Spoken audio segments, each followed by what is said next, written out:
Hello, hello, Lee here. This is Frankenstein by Mary Shelley. Uh, this is chapter 24. I'm just going to break it down to a couple of parts because it's quite long. The work is public domain, and thanks to Penn Argyll Public Library in Pennsylvania for lending me the novel. My present situation was one in which all voluntary thought was swallowed up and lost. I was hurried away by fury. Revenge alone endowed me with strength and composure. It moulded my feelings and allowed me to be calculating and calm at periods when otherwise delirium or death would have been my portion. My first resolution was to quit Geneva for ever. My country, which, when I was happy and beloved, was dear to me, now in my adversity became hateful. I provided myself with a sum of money, together with a few jewels which had belonged to my mother, and departed. And now my wanderings began, which are to cease but with life. I have traversed a vast portion of the earth, and have endured all the hardships which travellers in deserts and barbarous countries are wont to meet. How I have lived I hardly know. Many times have I stretched my failing limbs upon the sandy plain and prayed for death, but revenge kept me alive. I dared not die and leave my adversary in being. When I quitted Geneva, my first labour was to gain some clue by which I might trace the steps of my fiendish enemy. But my plan was unsettled, and I wandered many hours round the confines of the town, uncertain what path I should choose. As night approached, I found myself at the entrance of the cemetery where William, Elizabeth, and my father reposed. I entered it and approached the tomb which marked their graves. Everything was silent except the leaves of the trees, which were gently agitated by the wind. The night was nearly dark, and the scene would have been solemn and affecting even to an uninterested observer. The spirits of the departed seemed to flit around and to cast a shadow, which was felt but not seen, around the head of the mourner.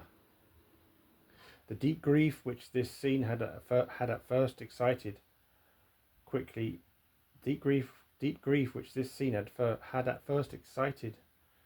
gave way to rage and despair. They were dead, and I lived. Their murderer also lived, and to destroy him I must drag out my weary existence. I knelt on the grass and kissed the earth, and with quivering lips exclaimed, "By the sacred earth on which I kneel, by the shades that wander near me, by the deep and eternal grief that I feel, I swear, and by thee, O night, and the spirits that preside over me, to pursue the demon who caused this misery, until he or I shall perish in mortal conflict. For this purpose I will preserve my life. To execute this dear revenge, will I again behold the sun and tread the green herbage of earth, which otherwise should vanish from my eyes for ever. And I call on you, spirits of the dead, and on you, wandering ministers of vengeance, to aid and conduct me in my work. Let the cursed and hellish monster drink deep of agony. Let him feel the despair that now torments me. I had begun my abjuration with solemnity and an awe which almost assured me that the shades of my murdered friends heard and approved my devotion. But the furies possessed me as I concluded, and rage choked my utterance. I was answered through the stillness of night by a loud and fiendish laugh. It rang in my ears. On my ears long and heavily. The mountains re-echoed it, and I felt as if all hell surrounded me with mockery and laughter. A sip of water. Surely in that moment I should have been possessed by frenzy and have destroyed my miserable existence, but that my vow was heard, and that I was reserved for vengeance.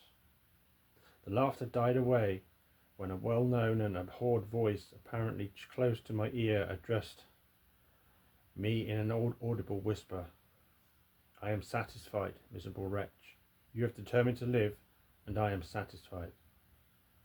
I darted towards the spot from which the sound proceeded, but the devil eluded my grasp. Suddenly the broad disk of the moon arose and shone full upon his ghastly and distorted shape, as he fled with more than mortal speed. I pursued him, and for many months this has been my task. Guided by a slight clue, I followed the windings of the Rhone, but vainly. The blue Mediterranean appeared, and by a strange chance I saw the fiend enter by night and hide himself in a vessel bound for the Black Sea. I took my passage in the same ship, but he escaped, I know not how. Among the wilds of Tartary and Russia, although he still evaded me, I have ever followed in his tracks.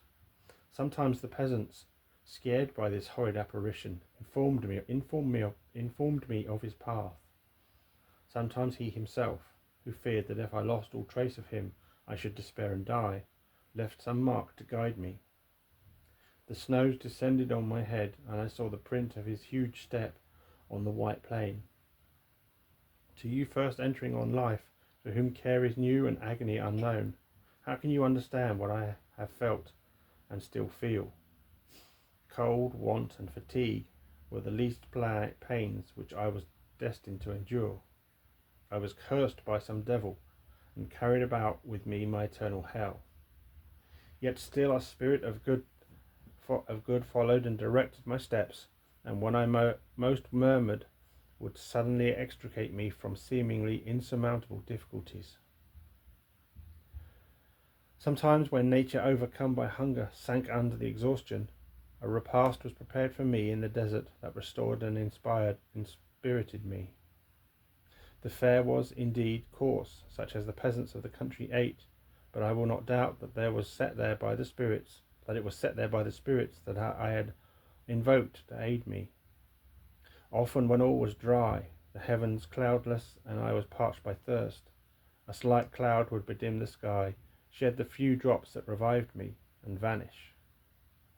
I followed, when I could, the course of the rivers, but the demon generally avoided these, as it was here that the population of the country chiefly collected.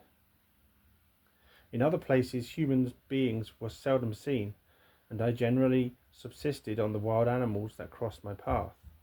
I had money with me, and gained the friendship of the villagers by distributing it.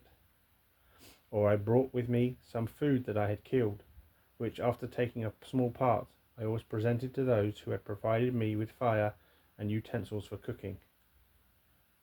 My life, as it passed thus, was indeed hateful to me, and it was during sleep alone that I could taste joy. O blessed sleep! Often when most miserable I sank to repose, and my dreams lulled me even to rapture. The spirits that guarded me had provided these moments, or rather hours, of happiness, that I might retain strength to fulfill my pilgrimage. Deprived of this respite, I should have sunk under my hardships. During the day I was sustained and inspirited by the hope of night, for in sleep I saw my friends, my wife, and my beloved country. Again I saw the benevolent countenance of my father, heard the silver tones of my Elizabeth's voice, and beheld Clerval enjoying health and youth. Often, when wearied by a toilsome march, I persuaded myself that I was dreaming until night should come, and that I should then enjoy reality in the arms of my dearest friends. What agonizing fondness did I feel for them! How did I cling to their dear forms, as sometimes they haunted even my waking hours, and persuaded myself that they still lived. At such moments vengeance that burned within me died in my heart, and I pursued my path towards the destruction of the demon more as a task enjoined by heaven, as the mechanical impulse of some power of which I was unconscious, than as the ardent desire of my soul. When his feelings were whom I pursued, What his feelings were, whom I pursued, I cannot know. Sometimes, indeed, he left marks in writing on the barks of the trees, or cut in stone that guided me and instigated my fury. My reign is not yet over. These words were legible in one of these inscriptions. You live, and my power is complete. Follow me. I seek the everlasting ices of the north, where you will feel the misery of cold and frost to which I am impassive. You will find near this place, if you follow not too tardily, a dead hare. Eat and be refreshed. Come on, my enemy, we have yet to wrestle for our lives, but many hard and miserable hours must you endure until that period shall arrive. Scoffing devil! Again do I vow vengeance, again do I devote thee, miserable fiend, to torture and death. Never will I give up my search until he or I perish, and then with what ecstasy shall I join my Elizabeth and my departed friends, who even now prepare for me the reward of my tedious toil and horrible pilgrimage. As I still pursued my journey to the northward, the snows thickened and the cold increased in a degree almost too severe to support. The peasants were shut up in their hovels, and only a few of the most hardy ventured forth to seize the animals whom starvation had forced from their hiding places to seek for prey. The rivers were covered with ice, and no fish could be procured, and thus I was cut off from my chief article of maintenance. The triumph of my enemy increased with the difficulty of my labours. One inscription that he left was in these words: Prepare, your toils only begin. Wrap yourself in furs and provide food, for we shall soon enter upon a journey where your sufferings will satisfy my everlasting hatred. My courage and perseverance were invigorated by these scoffing words. I resolved not to fail in my purpose, and calling on heaven to support me, I continued with unabated fervour to traverse immense deserts, until the ocean appeared at a distance and formed the utmost boundary of the horizon. Oh, how unlike it was to the blue seasons of the south. Covered with ice, it was only to be distinguished from land by its superior wildness and ruggedness. The Greeks wept for joy when they beheld the Mediterranean from the hills of Asia, and hailed with rapture the boundary of their toils. I did not weep, but I knelt down and with a full heart thanked my guiding spirit for conducting me in safety to the place where I hoped, notwithstanding my adversary's gibe, to meet him and grapple with him. Some weeks before this I had procured a sledge and dogs, and thus traversed the snows with inconceivable speed. I know not whether the fiend possessed the same advantages, but I found that, as before I had daily lost ground in the pursuit, I now gained on him. Sip of water. So much so that when I first saw the ocean, he was but one day's journey in advance, and I hoped to intercept him before he should reach the beach. With new courage, therefore, I pressed on, and in 2 days arrived at a wretched hamlet on the seashore. I inquired of the inhabitants concerning the fiend and gained accurate information. A gigantic monster, they said, had arrived the night before, armed with a gun and many pistols, putting to flight the inhabitants of a solitary cottage through fear of his terrible appearance. He had carried off their store of winter food, and placing it in a sledge, to draw which he had seized on a numerous drove of trained dogs. He had harnessed them, and the same night, to the joy of the horse-struck villagers, had pursued his journey across the sea in a direction that led to no land, and they conjectured that he must speedily be destroyed by the breaking of the ice or frozen by the eternal frosts. On hearing this information, I suffered a temporary access of despair. He had escaped me, and I must commence a destructive and almost endless journey across the mountainous ices of the ocean, amidst cold that few of the inhabitants could long endure, and which I, the native of a genial and sunny climate, could not hope to survive. Yet at the idea that the fiend should live and be triumphant, my rage and vengeance returned, and like a mighty tide overwhelmed every other feeling.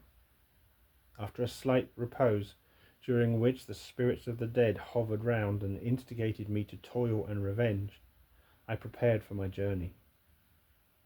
I exchanged my land sledge for one fashioned from the inequalities of the frozen ocean.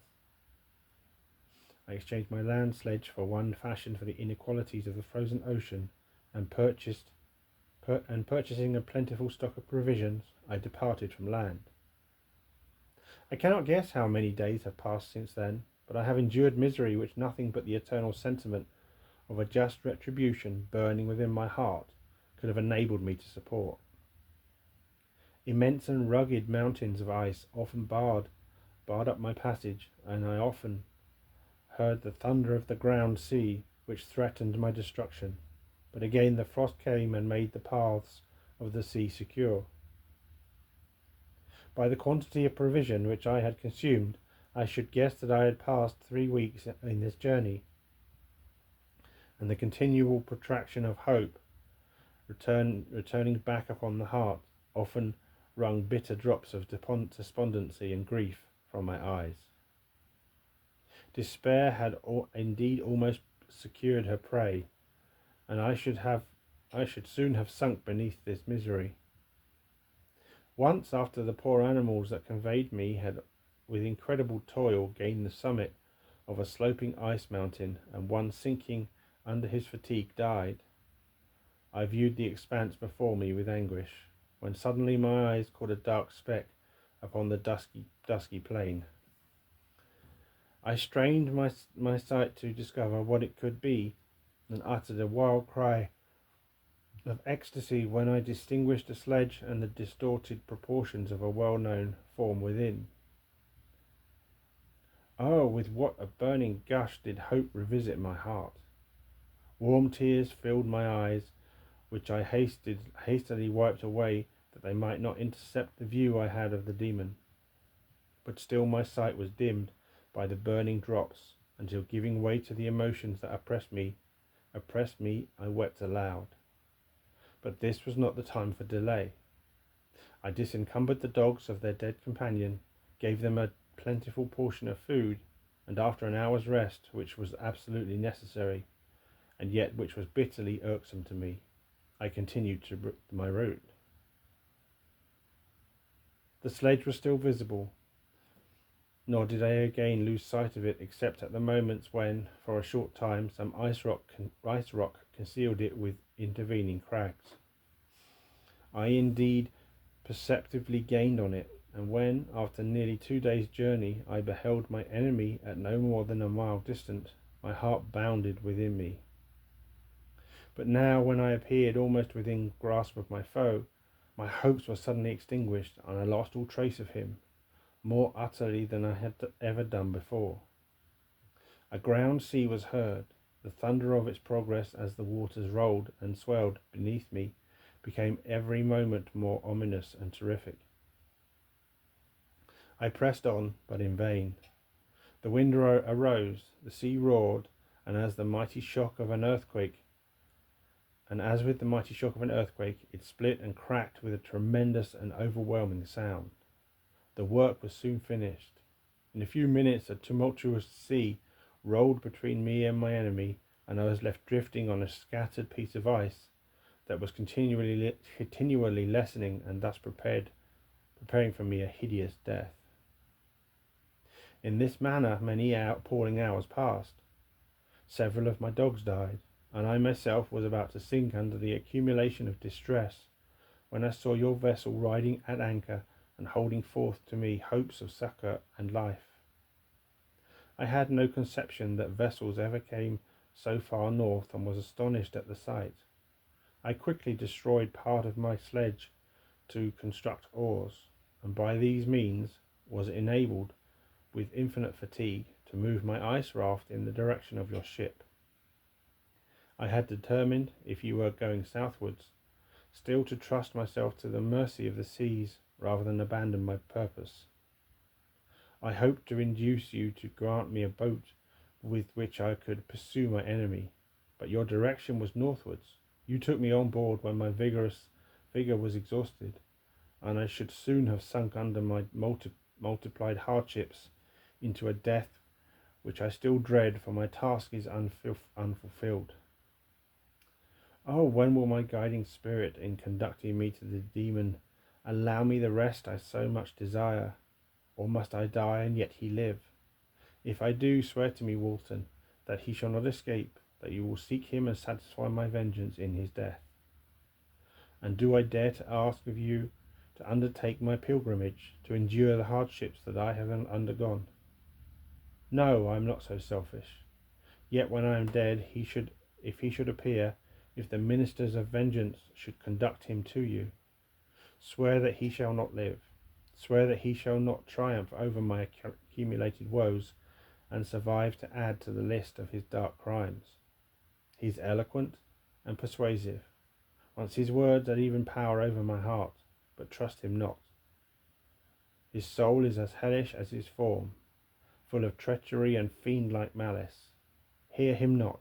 Call on the names of William, Justine, Clerval, Elizabeth, my father, and of the wretched Victor, and thrust your sword into his heart. I will hover near and direct the steel aright. Walton, in continuation, August 26th, 17-. You have read this strange and terrible story, Margaret, and do you not feel your blood congeal with horror like that which even now curdles mine? Sometimes, seized with sudden agony, he could not continue his tale, and yet others, his voice broken, yet piercing, uttered with difficulty the words so replete with anguish. His fine and lovely eyes were now lighted up with indignation, now subdued to downcast sorrow, and quenched in infinite wretchedness. Sometimes he commanded his countenance and tones, and related the most horrible incidents with a tranquil voice. Suppressing every mark of agitation, then, like a volcano bursting forth, his face would suddenly change to an expression of the wildest rage as he shrieked out imprecations to his persecutor. His tale is connected and told with an apparent appearance of the simplest truth, yet I own to you that the letters of Felix and Safie, which he showed me, and the apparition of the monster seen from our ship, brought to me a greater conviction of the truth of his narrative than his asseverations, however earnest and connected. Such a monster has then really existence. I cannot doubt it, yet I am lost in surprise and admiration. Sometimes I endeavoured to gain from Frankenstein the particulars of his creature's formation, but in this point he was impenetrable. Are you mad, my friend? said he, or whither does your senseless curiosity lead you? Would you also create for yourself and the world a demoniacal enemy? Peace, learn my miseries, and do not seek to increase your own. Frankenstein discovered that I made notes concerning his history. He asked to see them, and then himself corrected and augmented them in many places, but principally in giving the life and spirit to the conversations he held with his enemy. Since you have preserved my narration, said he, I would not that a mutilated one should go down to posterity. Thus had a week passed away, while I have listened to the strangest tale that ever imagination formed. My thoughts and every feeling of my soul have been drunk up by the interest for my guest which this tale and his own elevated and gentle manners have created. I wish to soothe him, yet can I counsel one so infinitely miserable, so destitute of every hope of consolation, to live? Oh no! The only joy that he can now know will be when he composes his shattered spirit to peace and death. Yet he enjoys one comfort, the offspring of solitude and delirium. He believes that when in dreams he holds converse with his friends and derives from that communion consolation for his miseries or excitement to his vengeance. That they are not the creations of his fancy, but the beings themselves who visit him from the regions of a remote world. This faith gives a solemnity to his reveries that render them to me almost as imposing and interesting as truth. Our conversations are not always confined to his own history and misfortunes. On every point of general literature he displays unbounded knowledge and a quick and piercing apprehension. His eloquence is forcible and touching, nor can I hear him when he relates a pathetic incident or endeavours to move the passions of pity or love without tears. What a glorious creature must he have been in the days of his prosperity, when he is thus noble and godlike in ruin. He seems to feel his own worth and the greatness of his fall. When young, said he, I believe myself destined for some great enterprise. My feelings are profound, but I possessed a coolness of judgment that fitted me for illustrious achievements. This sentiment of the worth of my nature supported me when others would have been oppressed, for I deemed it criminal to throw away in useless grief those talents that might be useful to my fellow creatures. When I reflected on the work I had completed, no less a one than the creation of a sensitive and rational animal, I could not rank myself with the herd of common projectors. But this thought, which supported me in the commencement of my career, now serves only to plunge me lower in the dust. All my speculations and hopes are as nothing, and like the archangel who aspired to omnipotence, I am chained in an eternal hell. My imagination was vivid, yet my powers of analysis and application were intense. By the union of these qualities, I conceived the idea and executed the creation of a man. Even now I cannot recollect without passion my reveries while the work was incomplete. I trod heaven in my thoughts, now exulting in my powers, now burning with the idea of their effects. From my infancy I was imbued with high hopes and a lofty ambition, but how am I sunk? Oh, my friend, if you had known me as I once was, you would not recognize me in this state of degradation. Despondency rarely visited my heart. A high destiny seemed to bear me on until I fell, never again to rise. Must I then lose this admirable being? I have longed for a friend. I have sought one who would sympathize with and love me. But behold, on these desert seas I have found such a one. But I fear I have gained him only to know his value and lose him. I would reconcile him to life, but he repulses the idea. I thank you, Walton, he said, for your kind intentions towards so miserable a wretch. But when you speak of new ties and fresh affections, think you that any can replace those who are gone? Can any man be to me as was Clerval, or any woman another Elizabeth?